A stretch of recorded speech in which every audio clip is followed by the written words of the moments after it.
you know where to go. देखो सुनो मत बोलो. Whenever, whatever you are, be 100% Karnataka. किसी को आओ मत कहो, किसी को जाओ मत कहो. ना कुछ पाना ना कुछ खोना. Who asked you live at zero complaint level? मौज में रहो, be happy.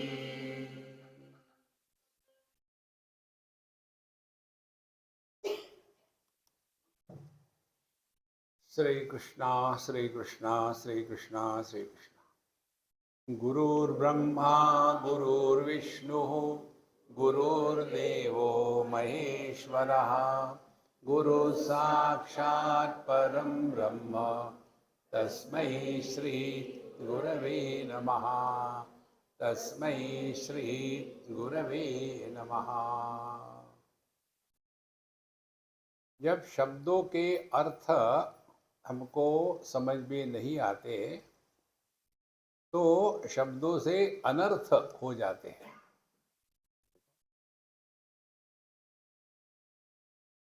ये तो बात शब्दों की हो गई. उसी प्रकार से जो मंत्र होते हैं उन मंत्र के अर्थ यदि हमको समझ में नहीं आए तो जिन शब्दों के अर्थ समझ में नहीं आते उसको नॉइस कहते हैं. समझो कोई चाइनीज आ गया और आपको कहता है चाइनीज भाषा में कि मैं तुमसे प्रेम करता हूँ. उसकी भाषा में चिंग पोंग डुंग डुंग.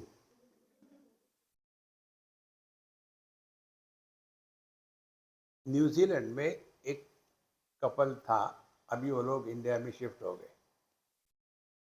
उनकी 2 लड़कियां. तो मैं चाइना से गया था न्यूजीलैंड. तो चाइना में मैं जिनके यहाँ रहता था उनकी भी 2 लड़कियां और उनका नाम था मिस्टर मिसेस हुआ. तो ये अपने इंडियन जो लोग थे न्यूजीलैंड में उन्होंने मुझे पूछा, स्वामी जी आप चाइना से आए, किसके यहाँ रहते थे? हमने कहा चाइनीज़ फैमिली में.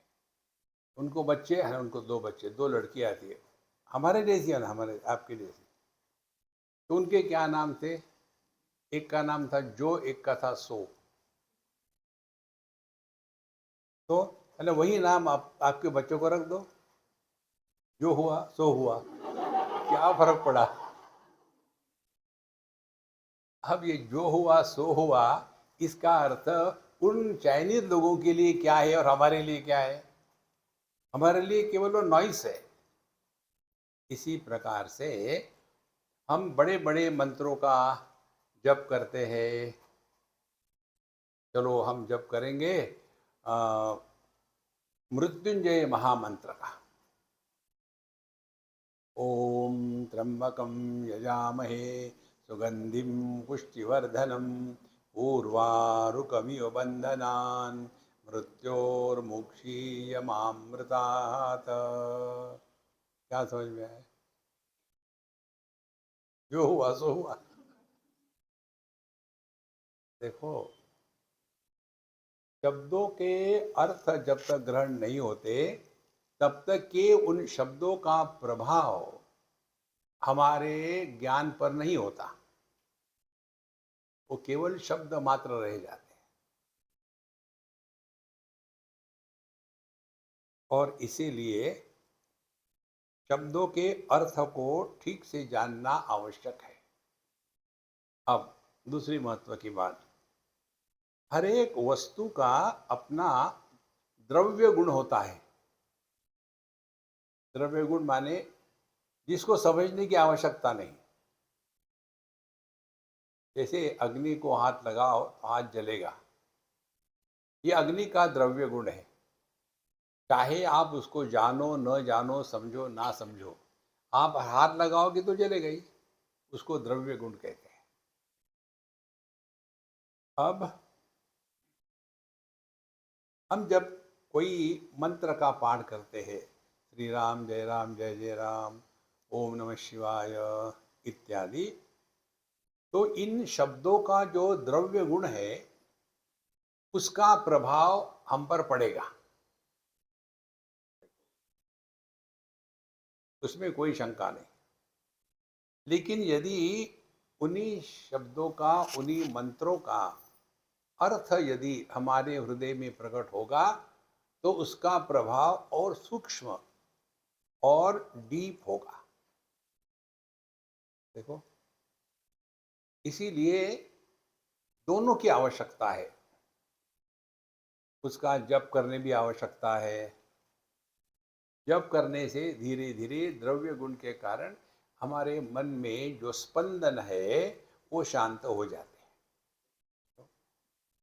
जैसे समझो आपके मन में किसी के कारण विक्षेप आ गए हैं, तो विक्षेप आने के बाद हाथ में माला ले लो, श्री राम जय राम जय जय राम, श्री राम जय राम जय जय राम, श्री राम जय राम जय जय राम, श्री राम जय राम जय जय राम, श्री राम जय राम। तो जो पहले विक्षेप के जो स्पंदन थे वो धीरे धीरे शांत हो जाएंगे। इसको कहेंगे द्रव्य गुण का प्रभाव। अब इसका जो अर्थ है, जब इसका अर्थ हमारे अंतःकरण में प्रकट होगा तो इसका प्रभाव और बढ़िया होगा। देखो, तो अब आते हैं हमारे शास्त्रों के मंत्रों पर। जब कहते हैं कि जैसे अथर्वशीर्ष में आता है, नमः पुरस्तात्, नमः पश्चात, नमः उत्तरात्तात्, तद अर्धात्, चारों तरफ से नमस्कार है। भगवत गीता में भी 11वें अध्याय में अर्जुन भगवान को चारों तरफ से नमस्कार करता है। आपको आगे से नमस्कार, पीछे से नमस्कार, दाहिने से, बाएं से। तो भगवान खड़े हैं, भगवान आपको आगे से नमस्कार, फिर घूमो, पीछे से नमस्कार। जब भगवान घूमेंगे क्या आपको उसके अगल बगल घूमना है? यही मंत्र यहाँ है। 11वां मंत्र, ब्रह्म एव इदम अमृतम पुरस्तात्, ब्रह्म एव पश्चात्, ब्रह्म दक्षिणतः च उत्तरेण अधश्च ऊर्ध्वं च प्रसृतं, ब्रह्म एव इदम विश्वम इदम वरिष्ठम। अब देखो, इसमें वही आया, ब्रह्म एव इदम अमृतम। देखो, यह जो ब्रह्म है यही अमृत माने यही सर्वश्रेष्ठ है, इससे बढ़कर के और कुछ नहीं, अंतिम है। कौन सा ब्रह्म? इदम ब्रह्म। कौन सा? यहाँ जो पुरस्ताद जो आगे है, पश्चात ब्रह्म जो पीछे है, दक्षिणतः जो दाहिने बाजू में है, उत्तरेण जो बाएं बाजू में है, ऊर्ध्वम च जो ऊपर है, और ऊर्ध्वम च चकाराद अधश्च नीचे है, प्रसृतम ब्रह्म एव इदम। तो ये चारों तरफ ब्रह्म ही ब्रह्म है, और इसीलिए विश्वमिदम वरिष्ठम। ये संपूर्ण जो जगत है इस सबसे बड़ा ब्रह्म है, क्योंकि ब्रह्म चारों तरफ से है। अब इस पर हमको चिंतन करना है। भाषांतरण तो आपको कहीं भी मिल जाएगा, चिंतन करना है। एक बार हम हवाई में थे हमारे मित्र के साथ, और शायद कोई चाइनीज रेस्टोरेंट था बड़ा वाला। वो जाके देख रहा था कि वेजिटेरियन क्या है खाने के लिए। तो वहाँ एक बहुत बड़ा एक्वेरियम था, इतना साइज का। तो वो देख रहा था, तो मैं एक्वेरियम के फोटो निकाल रहा था। थोड़ी देर के बाद वो आया, कहते स्वामी जी आप क्या कर रहे हैं? आप देख तो रहे हो, पूछना क्या है? नहीं, वो तो देख रहा हूँ आप फोटो निकाल रहे। आप किसका फोटो निकाल रहे हैं? तुम कल्पना करो, ये सबसे बढ़िया टेक्निक। किसी ने आपको प्रश्न पूछा ना, उसको प्रश्न लगा करके छोड़ दो, अब वो सोच रहा है, यू रिलैक्स। मैंने बताना नहीं चाहिए था।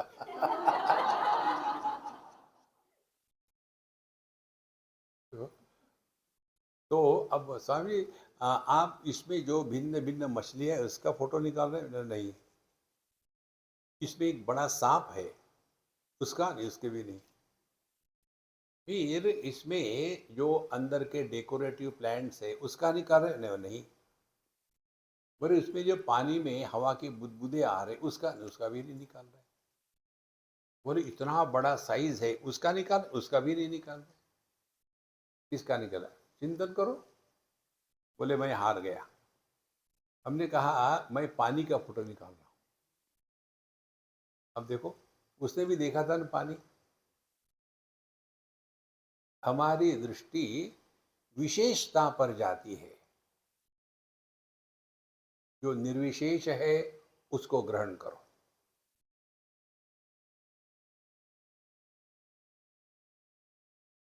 बोले हाँ स्वामी जी, पानी को मैंने भी देखा, लेकिन मेरा ध्यान बाकी चीजों में गया। मेरा अध्यात्म यही होता है, हम विशेषताओं में फंस जाते हैं। अभी कहाँ की बात है, हैदराबाद की। तो एक अम्मा ने मुझे कहा कि आप हमेशा लेडीज़ की मजाक उड़ाते हो, लेडीज़ के प्रति आपके मन में आदर नहीं है। हमने कहा मैं ऐसा हूँ तो हूँ, क्या करूँ बताओ। आपने ऐसा नहीं करना चाहिए। नहीं करेंगे। खल्लास, उसको लगा मैं झगड़ा करूंगा। देखो मूर्खों से झगड़ा नहीं करते।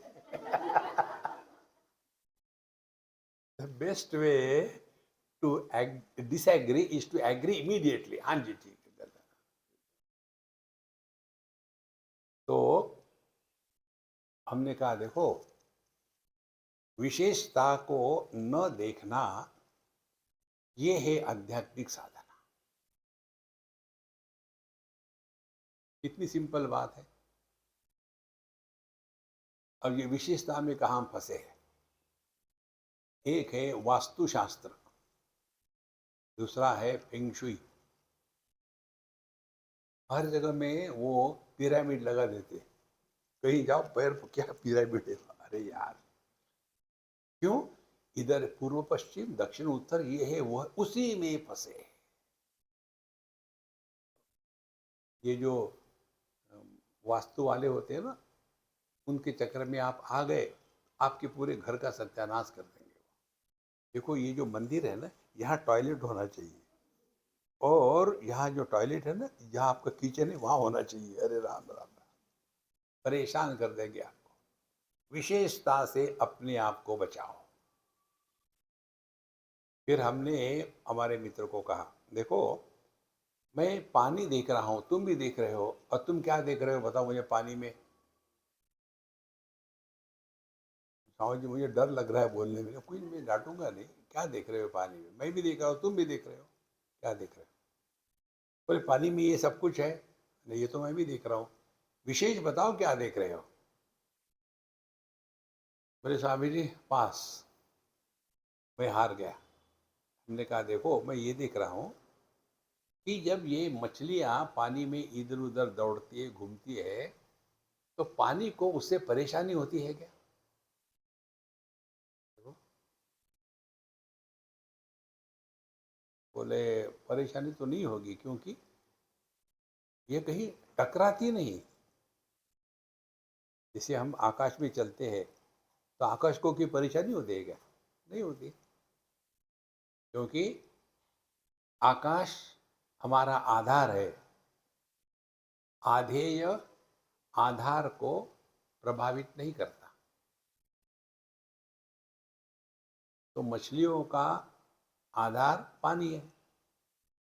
तब ये मछलियां जब पानी में घूम रही है, तो इन मछलियों के घूमने से पानी पर कोई प्रभाव नहीं पड़ेगा। अरे हाँ हाँ। फिर उसने कहा स्वामी जी आप ऐसा कैसा सोचते हैं? हमने कहा हम एबनॉर्मल है, और सोचो और कुछ। बोले आप ही बता दो, अब मैं नहीं सोच सकता। सुनो, इसमें आपने 2 4 10 मछलियां और डाल दी तो पानी को बोझा होगा क्या? और इसमें से मछलियां निकाल दी तो पानी को हल्का हल्का लगा, अच्छा हो गया, जल्दी कर गई नहीं। तो ये सिद्धांत समझ में आ गया। तो इसका कंक्लूजन क्या है? कंक्लूजन क्या है? कंक्लूजन ये है कि मछलियों के आगे पानी, पीछे पानी, दाहिने पानी, बाएं पानी, ऊपर पानी, नीचे पानी। हमारे आगे आकाश, पीछे आकाश, दाहिने आकाश, बाएं आकाश, ऊपर आकाश, नीचे आकाश। इसका अर्थ क्या हो गया? हम आकाश में है।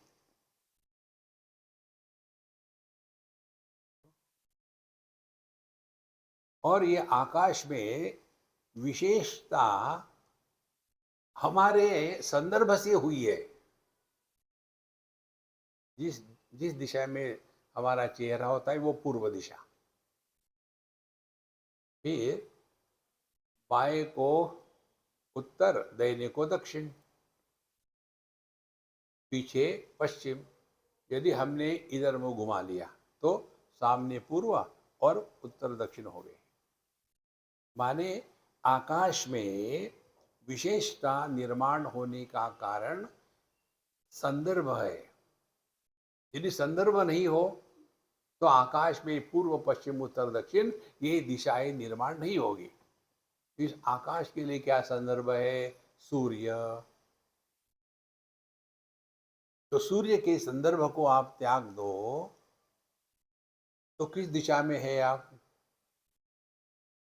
आप लोगों ने किया होगा, बच्चे जब सोते हैं तो माँ बाप सिखाते हैं, देखो बेटा, जो है ना, दक्षिण की तरफ पैर नहीं करना, वो अपवित्र होता है। ठीक है मम्मी। सो गया। फिर रात भर में वो घड़ी के कांटे के जैसे घूमते रहता है, कहाँ गए उसके पैर? उसके लिए पूर्व, पश्चिम, उत्तर, दक्षिण उसका कोई अर्थ नहीं। कारण मैं आकाश में हूं, आकाश मुझ में नहीं है। इसी प्रकार से जब इस मंत्र में बताते हैं ब्रह्म एव पुरस्तात्, ब्रह्म पश्चात, ब्रह्म दक्षिणतः, उत्तरेण च अध ऊर्ध्वम च प्रसृतम, तो चारों तरफ ब्रह्म है। माने क्या? हम ब्रह्म में है, ये इसका। देहाभिमाने गलिते विज्ञाते परमात्मनि, यत्र यत्र मनो याति तत्र तत्र समाधया। जब हमने आकाश तत्व को पहचान लिया है, आकाश क्या है, फिर हम पूर्व, पश्चिम, उत्तर, दक्षिण इनके द्वारा प्रभावित नहीं होंगे। क्योंकि आकाश कहाँ नहीं है, तो आकाश के जगह में ब्रह्म को रख दो। तो परमात्मा कहाँ नहीं है, क्यों? कि हम परमात्मा में है। इसीलिए हमको अपने दृष्टिकोण को बदलना पड़ेगा। अभी हमारा दृष्टिकोण क्या है? हम देह के अंदर है और दुनिया बाहर है। दुनिया कहाँ है? आकाश में, स्पेस में है। हम कहाँ है? हम भी स्पेस में है। अब और थोड़ा सूक्ष्म चिंतन करो। बाहर और अंदर ये किस संदर्भ से है? देह के संदर्भ से। तो देह के दीवालों के अंदर मैं हूं, दीवालों के बाहर जगत है। अब हम सो जाए, अभी सोना मत, हम सो गए। सोने के बाद हम अंदर और बाहर इस अनुभव को करते हैं क्या?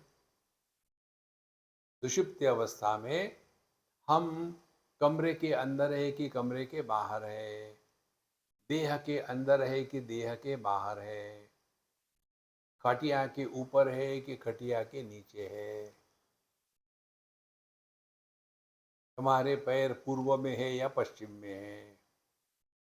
इतना ही नहीं, हम स्त्री है या पुरुष है, हम जवान है या बूढ़ा है, सब गए, लेकिन हम है ना। तो ये अंदर बाहर का चक्कर कहाँ से शुरू होता है? जब हमारा ये दृष्टिकोण है कि हम देह के अंदर है और दुनिया देह के बाहर है। अब इस दृष्टिकोण को हमको ठीक करना है, यही अध्यात्म है। बाकी घंटी बजाओ, तबला बजाओ, वो कौन सा भजन गाते थे ये लोग,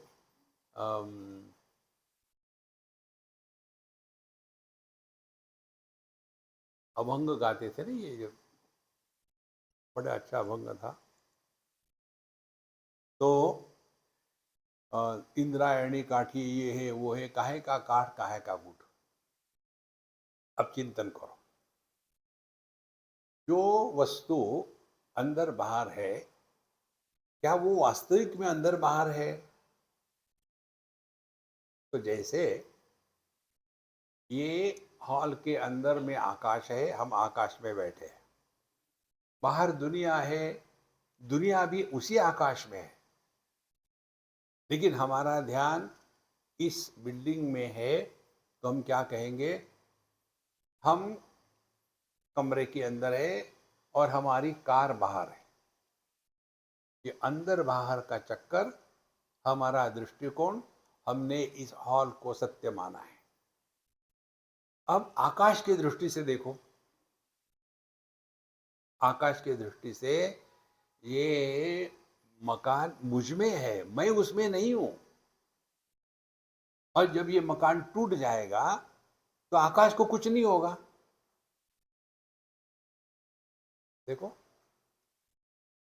धीरे धीरे ये बात समझ में आती है।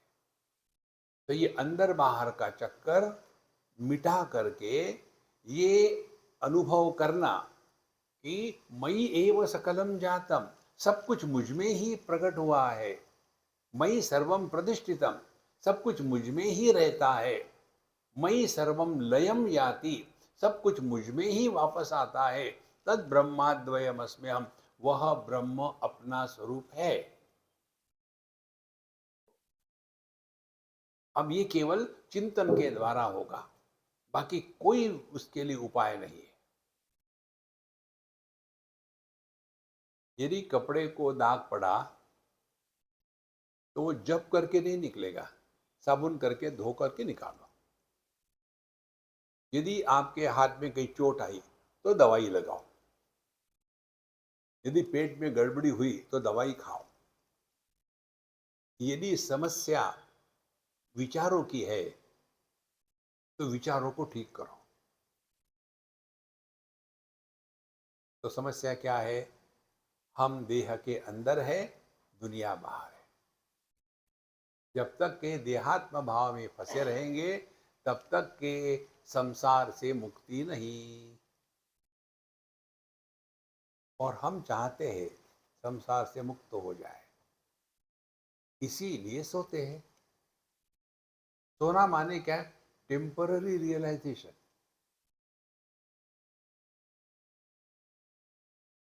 और वो क्या रियलाइजेशन है? वहां हम सब विशेषताओं का त्याग कर देते हैं। तत्र नींद में माता अमाता भवति, माँ माँ नहीं है, पिता पिता नहीं है, सास सास नहीं है, बहू बहू नहीं है। तो जब सब सो जाते हैं घर में तो दिव्य आनंद, निर्वाण का आनंद, इसीलिए सब कर्राटे मारते। क्यों? कि कोई भी नहीं है वहां। जहां सांस जग गई और बहू को प्यार से सोते हुआ देखा, गुस्सा आया। हम जब छोटे थे कौ कौ कौ कौ कौ कौ कौ कौ, विशेषता निर्माण हो गई।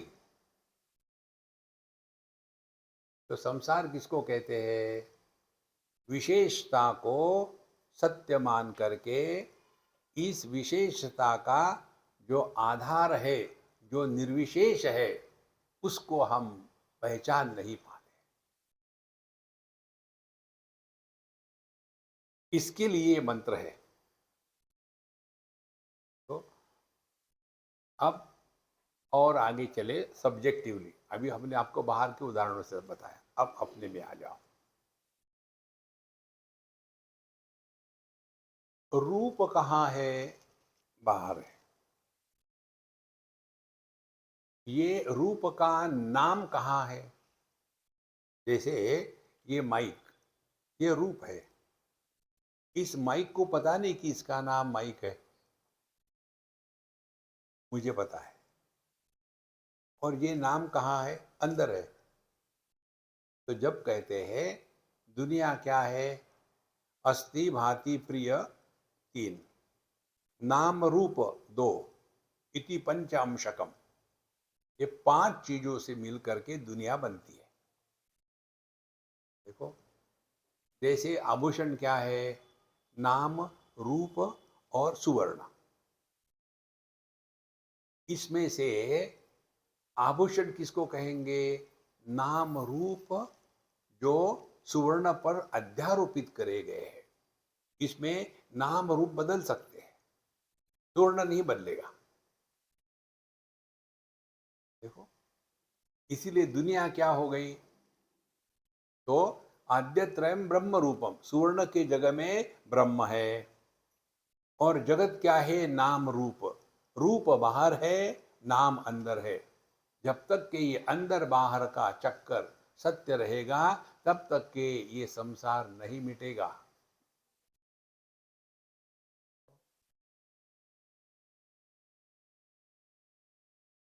समझो, आपको किसी ने कहा अरे गधे ऐसा मत कर, तो गुस्सा आ गया। क्यों? गधा ये नाम आपके अंदर है, गधा नाम की वस्तु बाहर है। तो आपके अंदर में नाम और रूप दोनों प्रकट हो गए। देखो संतो, अब ये हमको अंदर बाहर नाम रूप से मुक्त होना, यही संसार से मुक्त होना है। तो यदि जगत नाम रूप है, आद्यत्रयम ब्रह्म रूपम जगत रूपम ततोद्वयम, तो ये नाम रूप से मुक्त होने के लिए क्या साधना करनी है? उसके लिए हम लोग बाबा जी जो होते हैं ना, उनको यही करते हैं, उनके नाम रूप का त्याग करा देते हैं। कैसे? जब सन्यास की दीक्षा होती है, नियम से, ऐसे नहीं किसी ने पकड़वा दिया, वो नहीं, जो परंपरा से होता है उसमें, सन्यास की दीक्षा में क्या होता है? एक विरजा होम, एक क्रिया है उसमें, रिचुअल है। तो वो करने के पश्चात हम अपना स्वयं का पिंडदान स्वयं करते हैं। पिंडदान किसका होता है? जो मरता है उसका। तो हमने अपना पिंडदान किया है। अब पिंडदान होने के कारण हम मरे हैं। अभी यहाँ जो था ना प्रोग्राम बहुत बड़ा, वो गोविंदगिरी महाराज का, वहाँ लोगों को देखो, ज्ञानी दुनिया भर के, लेकिन ये समझ भी नहीं आता क्या लिखा है। वहाँ लिखा था उनके 75th बर्थडे था, 75वीं जयंती निमित्त। अरे राम राम राम,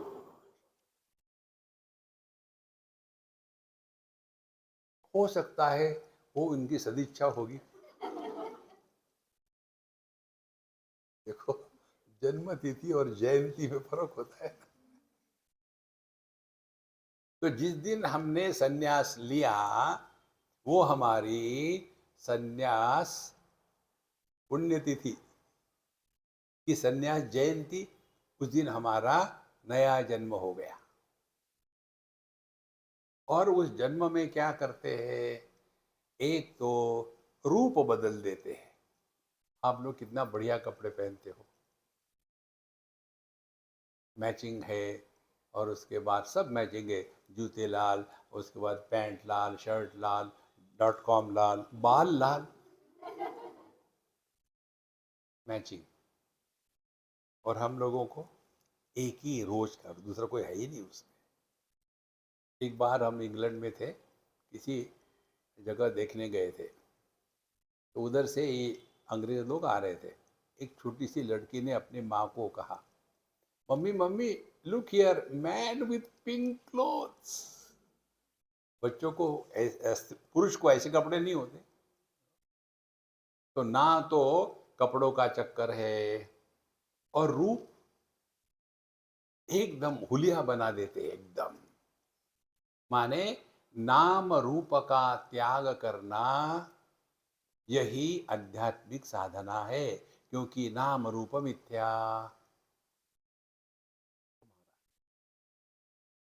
एक संप्रदाय है, आप सब जानते हैं, स्वामी नारायण संप्रदाय। उसमें जो महात्मा लोग होते हैं उनको साधु कहते हैं। उनके 5 नियम हैं। एक नियम है कि वो पैसे को स्पर्श ना करे। दूसरा नियम है, सिले हुए कपड़े नहीं, केवल कपड़ा पहन सकते, सिला हुआ नहीं। उसके बाद वो खाना खाते हैं तो सब इकट्ठा मिला करके खा लेते हैं। चौथी बात वो है, वो स्त्रियों से बात नहीं करते, देखते तक नहीं। और सबसे महत्व की बात, अपने रिश्ते नातों से किसी प्रकार का संपर्क नहीं, क्योंकि आप तो मर गए ना। मरे हुए आदमी के कोई भाई बहन माँ बाप नहीं होते। देखो संतो, तब जा करके उसको सन्यास कहते हैं। तो सन्यास का तात्पर्य नाम रूप मिथ्या। देखो, तो फिर हम कौन है? अब पब्लिक को बताने के लिए नाम भी बदल देते, रूप तो बदल दिया, फिर नाम नाम बदल देते हैं, गड़बड़ानंद। एक बच्चे ने पूछा था मुझे, आप लोगों के नाम के पीछे आनंद क्यों होता है? हमने क्या दुख होना चाहिए क्या? बोले नहीं, हर एक के पीछे आनंद होता है, ऐसा क्यों? हमने कहा देखो, ये इस पर कोई कॉपीराइट नहीं है, देवानंद कोई भी हो सकता है। फिर भी, फिर हमने कहा देखो, सन्यासी को दुखी होने का अधिकार नहीं, for name sec be happy. इतनी बड़ी बात है। नहीं तो सन्यासी, स्वामी जी आप बड़े लकी है, आप हमेशा इधर उधर घूमते हैं और हमको कहीं जाने को भी कोई बुलाते नहीं हूँ। अरे दरिद्री, यदि आपने वास्तविक सन्यास को स्वीकार किया है तो नाम रूप इसके परे चले गए। इसी को लेकर के हम बताते हमेशा आपको, अपने भूतकाल के बारे में ना बोलो, ना किसी को पूछो। फॉर्मेलिटी में पूछ भी लिया तो सुनो मत। कैसे संभव है? अब आप क्या कर रहे हैं? वैसे ही। अब ये होने के पश्चात, बाहर जगत अंदर मैं, अब ये अंदर बाहर का हमको मिटाना है। अब कैसे? बाहर हवा है, अंदर हवा है। बाहर अंदर की हवा का कनेक्शन काट दो, आधे घंटे के लिए कुंभ करो, कुंभक। फिर क्या होगा? जो कुंभक नहीं कर रहे उनको परेशानी होगी। माने हवा बाहर भी है, अंदर भी है। तो अर्थ क्या निकला? हवा हमारे अंदर में है कि हम हवा में है? तो बड़ी सिंपल चीजें होती है। इसको यदि दिमाग में ले आओ ना, तो आपकी दृष्टि में परिवर्तन आ जाएगा। शास्त्रों के अध्ययन का तात्पर्य अपने दृष्टि में परिवर्तन लाना होता है। तो बुरा जो देख न मैं चला, बुरा न मिलिया कोई। दुनिया में कहीं गंदगी नहीं है, कोई खराब नहीं है, कहीं समस्या नहीं है। सबका सब हमसे ही प्रारंभ होता है। तो जैसे हमारा देह हवा में है, वैसे बाहर की वस्तु जब मन में इंक्लूड होती है, तभी हम उसको पहचानते हैं कि ये वस्तु है। और तो वस्तु का ज्ञान अंदर होता है। तो ये वस्तु बाहर है, ये हमारे मन में इंक्लूडेड है, इसलिए ये वस्तु है। इसका क्या नाम है? इसका नाम है माइक। तो ये माइक कहाँ है? बाहर रूप है, अंदर नाम है। तो ये नाम रूप कहाँ है? एक ही मन में है। जिस वस्तु को आपने देखा है उसका नाम मैं नहीं जान सकता। एक ही मन होना चाहिए। तो हम देह में है कि देह मन में है? देखो, तो इसका प्रभाव क्या होगा? अब हम अंदर अंदर घुस घुस करके घुट घुट के मरेंगे नहीं अध्यात्म के नाम पर। कितने लोग बैठते हैं, अब हाँ ये छोड़ दे फिर और अंदर जाओ और बाहर अन्नमय कोश, उसके अंदर में प्राणमय कोश, उसके अंदर में मनोमय कोश, उसके अंदर में विज्ञानमय कोश, उसके अंदर में आनंदमय कोश, उसके अंदर में आत्मा।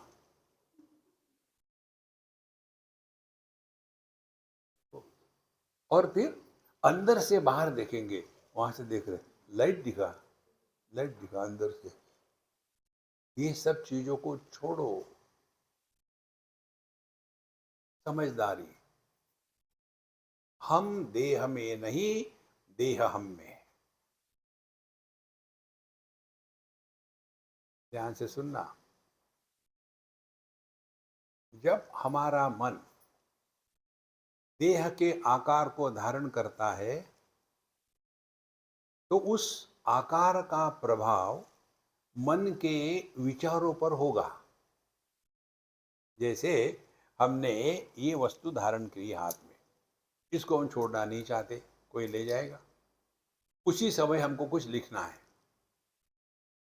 तो ये वस्तु भी हमारे हाथ में है, हमने पेन ले लिया और लिखना प्रारंभ कर दिया। तो इस वस्तु की जो पकड़ है, उस पकड़ का प्रभाव हमारे हैंड राइटिंग पर आएगा ना। यदि हमारी ओरिजिनल हैंड राइटिंग लानी हो तो क्या करना पड़ेगा? ये वस्तु ने जिसको पकड़ के रखा है उसको छोड़ दो और फिर लिखो। यदि ये समझ में आया तो एक ही मन है। इस एक मन ने एक देह के आकार को धारण कर लिया और धारण होने के पश्चात अब ये जो मन है ये विचार करेगा किसके? इसी देह के संदर्भ से। उस पकड़ का प्रभाव मन के विचारों पर होगा। और जब सुषुप्ति में देह के आकार को मन त्याग देता है और फिर समष्टि मन में एक हो गया,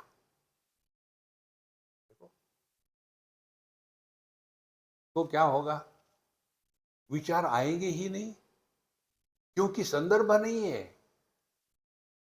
यदि ये समझना है तो जैसे कई बार हम लोग फोन लेते हैं, फोन आया है, घंटी बज रही है और आप उठा करके ले लो और आपको मैसेज आता है कि the person you are trying to contact is out of reach. रख दिया। तो जो आवाज है वो अंदर से आ रही है कि वो बाहर थी, अंदर से प्रकट हो रही है? Light waves are, the sound waves are everywhere. जब ये फोन साउंड वेव्स में होगा तभी इसके अंदर प्रकट होगी। यदि ये फोन साउंड वेव्स के बाहर होगा, the person you are contacting is out of reach, out of the sound waves area. परमात्मा ऐसा नहीं है, हम उसके सिवा रह नहीं सकते। वो अपना स्वरूप है। ये यहाँ बताने के लिए ये मंत्र आते हैं शास्त्रों में। ब्रह्म एव इदम विश्वमिदम वरिष्ठम। सब कुछ परमात्मा ही है।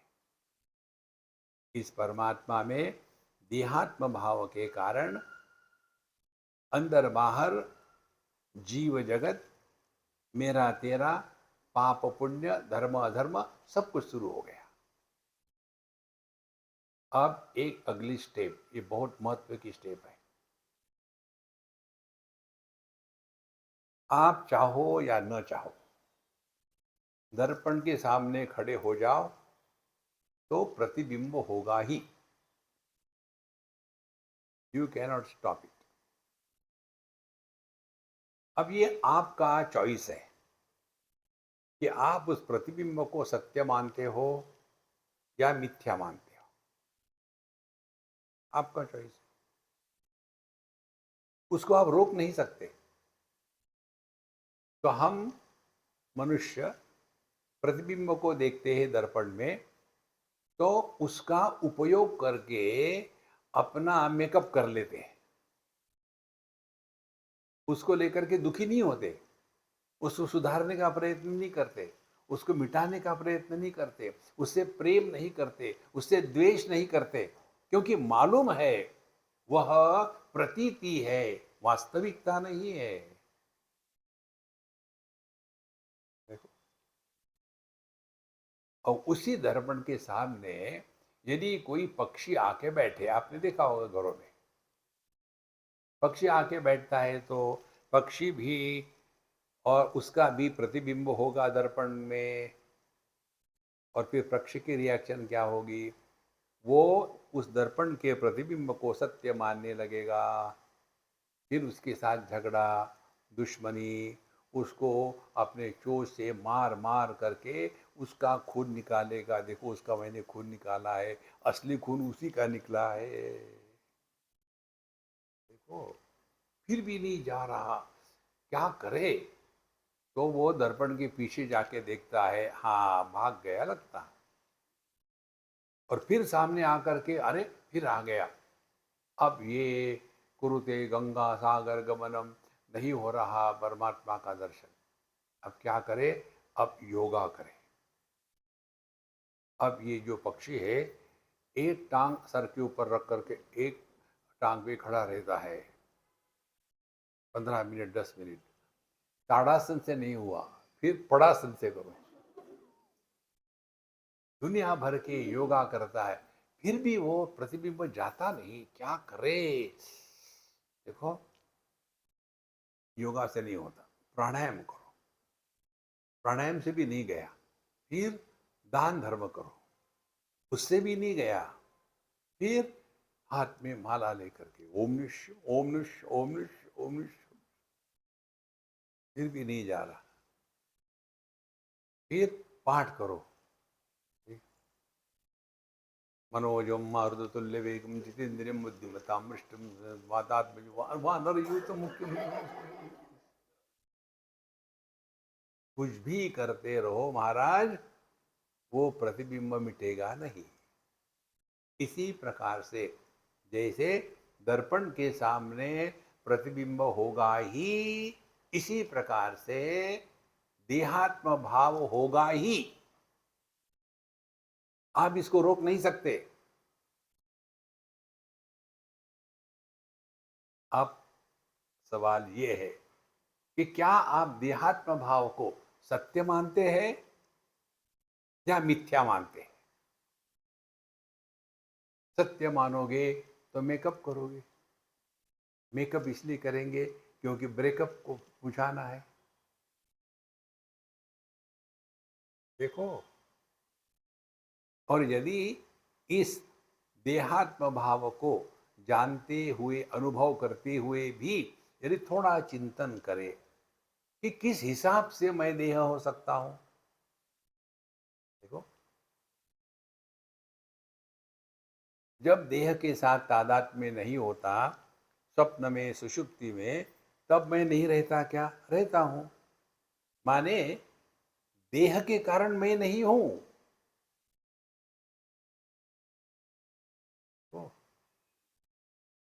और जब देह के साथ तादात्म्य होता है तभी ये जागृत अवस्था निर्माण होती है। स्वप्न सुषुप्ति में हम कहाँ हैं, हम कब है, हम क्या है, सब गायब हो गया ना। देखो महाराज,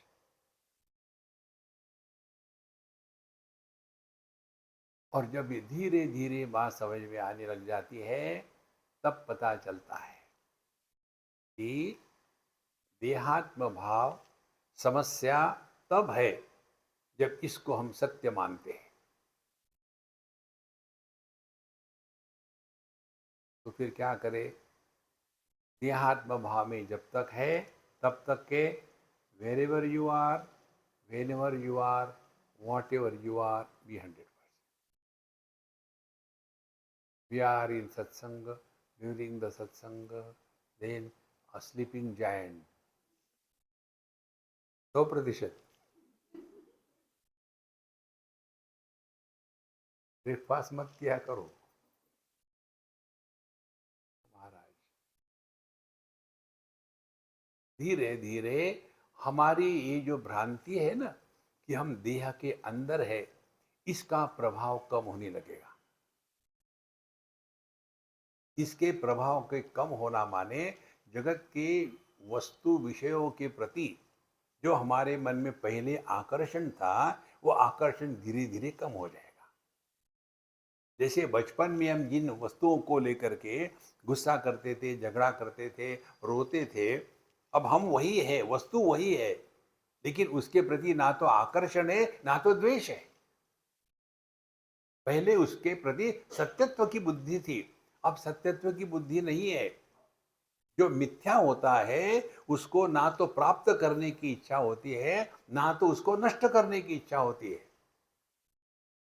जब मृग तृष्णा को, मृग जल को देखते हैं तो उसको देखने के बाद ना तो उसको सुधारने की इच्छा है, ना तो उसका सैंपल ले करके उसका एनालिसिस करने की इच्छा है, ना तो उसको कलेक्ट करने की इच्छा है, ना तो उसको नष्ट करने की इच्छा है, क्योंकि समझा है, जाना है कि वह प्रतीति है, वास्तविकता नहीं है। इसी प्रकार से जब हमारा देहात्म भाव जितनी मात्रा में कम होगा, उतना हम ये दुनिया में इन्वॉल्व होना धीरे धीरे कम हो जाएंगे। दुनिया के प्रति हमको राग द्वेष नहीं रहेगा। शत्रु मित्रे पुत्रे बंधु मां कुरु यत्नम विग्रह संधौ। किसी को आओ मत कहो, किसी को जाओ मत कहो। देखो, ना कहूं से दोस्ती, ना कहूं से बैर। जीवन इतना मस्त बन जाता है। और ये कब होगा? जब हम देहात्म भाव में रहते हुए भी देहात्म भाव को सत्य के रूप में स्वीकार नहीं करेंगे। तो फिर कैसे रहेंगे? कर्नाटक। एक एक जो मंत्र है अपने हैप्पी मंत्र माला का, उसका अर्थ हृदय में प्रकट होगा। अब कर्नाटक, इसके लिए कमेंट्री की जरूरत नहीं। क्यों? रोज वही करते हैं। अभी क्या कर रहे हैं? सुनने का नाटक। देखो संतो, माने नाटक करने में हम एक्सपर्ट है। All are actors. यदि हम इस चीज को सिंपल रूप से समझ लेना, तो अध्यात्म के जैसा सिंपल कुछ और है ही नहीं। लेकिन इस अध्यात्म को लेकर के जितने लोग दुखी होते हैं, उतने आम लोग दुखी नहीं होते। नहीं तो वही चक्कर रहता है, ये होगा, वो होगा, ऐसा होगा, वहां क्या होगा, पता नहीं। अरे पता नहीं तो मौज में रहो।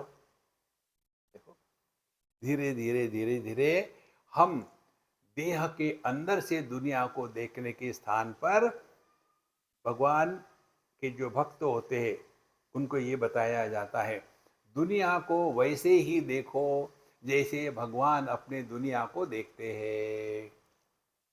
भगवान की दृष्टि क्या है? समोहम सर्वभूतेषु न मे द्वेषोस्ति न प्रियः। समुद्र की क्या दृष्टि है? समोहम सर्व वेव्स। चाहे सुनामी हो तो समुद्र को गुस्सा नहीं आता, छोटी सी रिपल हो तो बेटा कोई बात नहीं, धीरे धीरे बढ़ जाओगी। नहीं, उसके लिए अच्छा बुरा, अपना पराया हो ही नहीं सकता। उसके लिए एक ही उपाय है, अपने दृष्टिकोण को बदलो। दृष्टिकोण को बदला माने क्या है? अभी हम देह के अंदर मैं हूं, ये जान करके जगत का दर्शन कर रहे हैं। अब ऐसा दर्शन करें जैसे भगवान अपने दुनिया को देखते हैं, तो ये हम भी करते हैं ना। जब हम अपने बच्चे को देखते हैं तो हमारी दृष्टि भिन्न होती है। जो दूसरे के बच्चे को देखते हैं, आजकल के बच्चे को उनके माँ बाप कुछ सिखाते नहीं, डिसिप्लिन तो नाम है ही नहीं। आप किसकी बात करें? उनके बच्चे की। अच्छा अच्छा, मैं सोच रहा आप अपने बच्चे की। नहीं, मेरा बच्चा तो दूध का दूल्हा है। देखो, कारण क्या है? ध्यान से सुनना, कारण क्या है? माँ बाप को जो बच्चा होता है वो अपना एक्सटेंशन होता है। देखो, क्योंकि उस हमारा मैं उसके साथ जुड़ गया। एक जगह हम थे, और किन ठाणे की बात है, किसके यहाँ गए थे खाने पीने के लिए, चाय पानी के लिए, और जाके बैठे तो वहाँ ये जो भगवान कृष्ण का अर्जुन का चित्र होता है गीता वाला, वो लगाया हुआ था। मैंने देख लिया और बैठ लिया। मुझे किसी भी इंटरेस्ट नहीं, खाने में इंटरेस्ट। तो उन्होंने कहा, स्वामी जी आपने चित्र देखा? हमने देख लिया। कैसा लगा? ठीक ही है, और क्या, खाने से मतलब है। बोले मेरी पत्नी ने बनाया। मैंने, बहुत अच्छा है। कई लोगों ने तारीफ करी इसकी। अब वो चाहते थे मैं तारीफ करूं। तो मैंने कहा देखो, I am a proof reader. मैं हमेशा जो ठीक है उसको नहीं देखता, जो गलत है उसको देखता। तो यहाँ भी जो चिपकाए हुए हैं ना हर बाथरूम के वहाँ, वहाँ की मैंने गलती उनको बताई, ये गलती है। क्योंकि ट्रेनिंग वैसी है। हमने कहा इस चित्र में गलती है। जैसे मैंने कहा चित्र में गलती है, गलती है। कितने लोगों ने देखा, किसी ने नहीं कहा। तुरंत वो पत्नी बाहर आ गई। क्या गलती है? हमने, जल्दी बनाओ क्या। नहीं, फिर भी बताओ क्या गलती है। हमने कहा कि मैं समझो बताऊं तो मुझे खाना दोगी? बोला हाँ जरूर देंगे। तब पहले खाते फिर बात करते, मतलब की बात है। हमने कर लिया नाश्ता। उसका ध्यान उधर, कहाँ गलती हो सकती, कहाँ गलती, किसी ने तो नहीं बताया। हमने कहा कि अम्मा, अब मैंने खा लिया, अब मुझे कोई डर नहीं है। अब सुनो, भगवान कृष्ण ने घोड़ों को पकड़ के रखा है ना, हाँ, उनके हाथ में लगाम कहाँ है? स्वामी जी, किसी ने नहीं बताया ना, सब अंधे हैं। देखो, लगाम चाहिए ना, नहीं तो घोड़े तो भाग जाएंगे। हमने कहा तुमने गलती नहीं की, तुमने अपना चित्र लिखा है। तुम्हारे मन के कंट्रोल में तुम्हारी इंद्रिय नहीं है। तुम्हारा धीरे धीरे जब हम इस संपूर्ण परमात्म दृष्टि को, सृष्टि को आत्म रूप से स्वीकार करते हैं, तो ध्यान से सुनना, तब हमको प्रेम करना नहीं पड़ता, तब प्रेम होता है।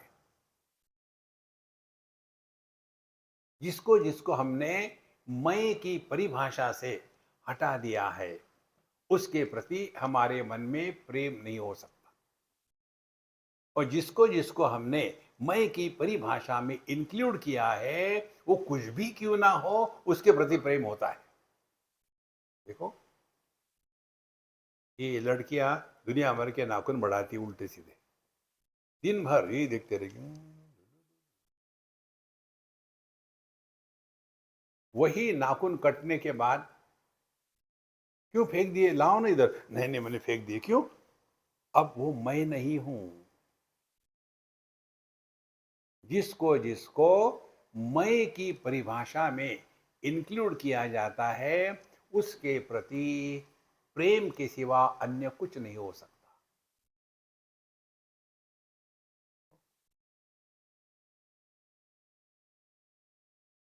तो आकाश के लिए पूर्व भी मैं हूं, पश्चिम भी मैं हूं, उत्तर भी मैं हूं, दक्षिण भी मैं हूं। दृष्टि के लिए लाल भी मैं हूं, हरा भी मैं हूं, नीला भी मैं हूं, पीला भी मैं हूं। इसीलिए दृष्टि के लिए किसी भी रंग रूप को लेकर के राग द्वेष नहीं।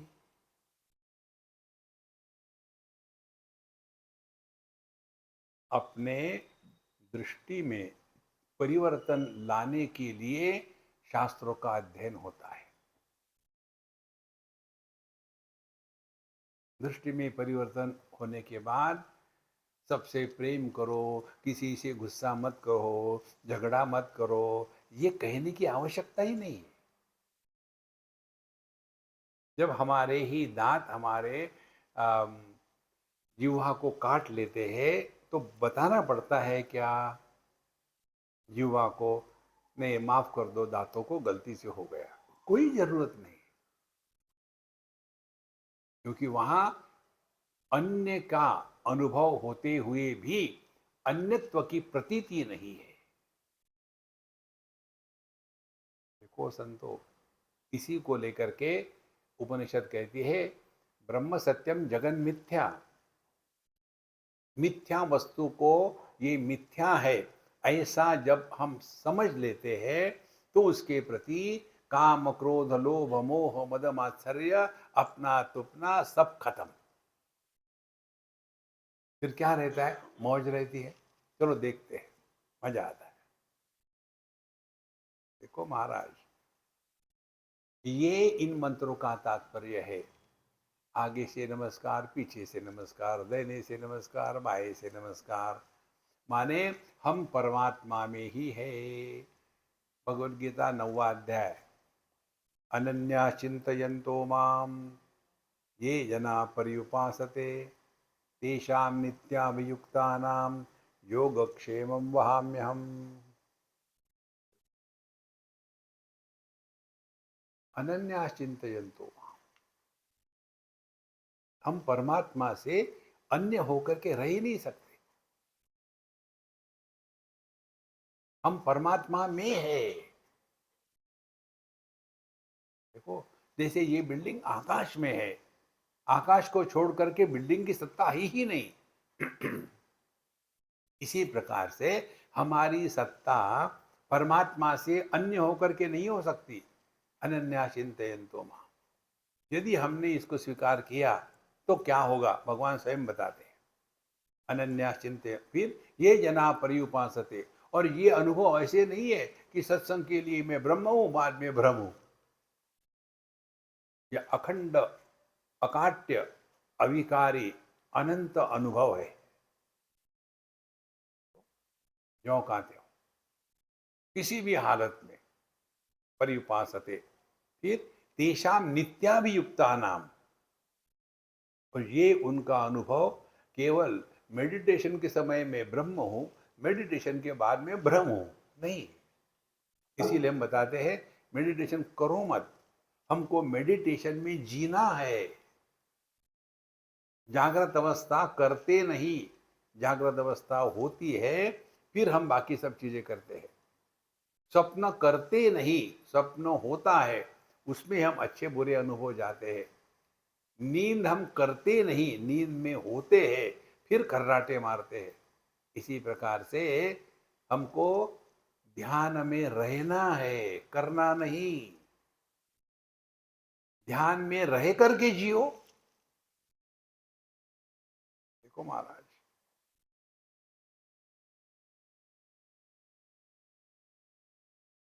और जागृत अवस्था केवल जागृत में ही सीमित है, स्वप्नावस्था स्वप्न में, सुषुप्ति सुषुप्ति में, लेकिन ध्यानावस्था जागृत स्वप्न सुषुप्ति सब में होती है इकट्ठी। वो संत, ये इस मंत्र का अर्थ है। ब्रह्म एव इदम अमृतम पुरस्ताद ब्रह्म पश्चात ब्रह्म दक्षिणतः च उत्तरेण अधश्च ऊर्ध्वं च प्रसृतम ब्रह्म एव इदम विश्वमिदम वरिष्ठम। तो यह संपूर्ण विश्व जो है ये केवल परमात्मा ही है जिसमें हम भी आ गए। इसीलिए आप यदि भगवान की प्रार्थना करने के लिए बैठते हो, इस चक्कर में मत पड़ना के अंदर अरे दाढ़ी ठीक नहीं है, नहीं, या तो ऊपर दिखते हो और फिर हेडेक हो जाता है। रिलैक्स, सभी आकार जब मिट जाते हैं, इस निराकार के अनुभूति को परमात्मा कहते हैं। आकार में विशेषता है, निराकार में विशेषता नहीं। नाम में विशेषता है, शांति में विशेषता नहीं।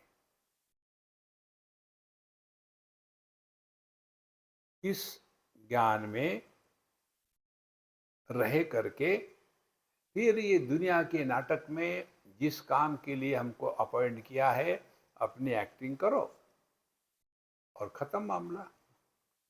इसीलिए ना कुछ पाना ना कुछ खोना। ये जो हमारे दिमाग में कीड़े चलते हैं ना, दुनिया का भला करना, ये करना, वो सब निकल जाएगा। ये दुनिया हमेशा ऐसी ही थी, ऐसी ही रहेगी, इसको कोई नहीं बदल सकता।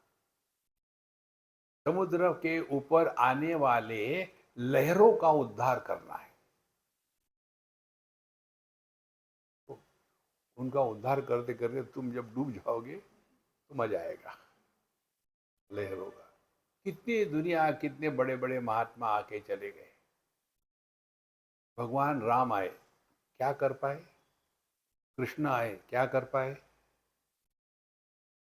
भगवान कृष्ण के सामने अभिमन्यु को मारा गया, देखो क्या किया उन्होंने। उनको मालूम था ये नाटक चल रहा है।